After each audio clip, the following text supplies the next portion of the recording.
At a glance, the iPhone 16 Pro Max doesn't look or feel much different from the preceded it, and perhaps that's not to be expected.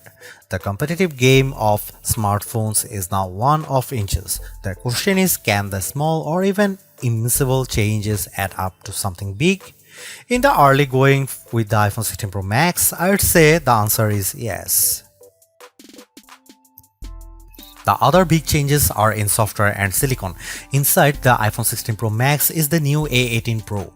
This is the Apex Apple Silicon mobile chip, a 3nm CPU that has more power for the Pro phones. It should also provide enough power to game to your heart's content. The iPhone 15 Pro Max was a pretty decent little gaming console, so I would expect no less from this bigger and better equipped beast. I will know more when I finally test the phone. You won't need to play a game to experience this power too, like the A18 found in the iPhone 16 and iPhone 16 Plus. The A18 Pro has all the juice you need for the Apple intelligence. In my brief experience with the iPhone 16 Pro Max, this is not full-boat Apple intelligence. When the iPhone ships next week, it won't have any Apple intelligence, but an iOS update should roll out next month, and then Apple will slowly seed the rest of Apple intelligence into these iOS 18 running iPhone 16 handsets over the coming months. Here is what I did: quickly try to demo iPhone 16 Pro Max phones running a later version of iOS 18. I brought up some photos and navigated to the new cleanup tool. I found photos that Apple had taken and some that others in the demo room added to the phone.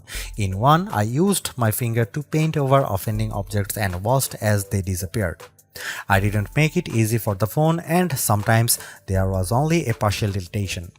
When I used a canned photo with a distinct person in the background, Apple Intelligence Cleanup automatically found and highlighted them. I tapped the screen and they disappeared. It was if they were never here. I tried the writing tools, which I still think are sort of hidden in notes. There are many efforts to change the text to be more professional, more concise, or a total rewrite. This is not a feature I am likely to use, but I suspect some will think it's a godsend. Is this the best iPhone Apple has ever made? Possibly. It will certainly claim a spot near the top of our best iPhone list and maybe even best smartphones. I will offer my definitive take when I finish my full review. Thanks for watching. See you in the next one.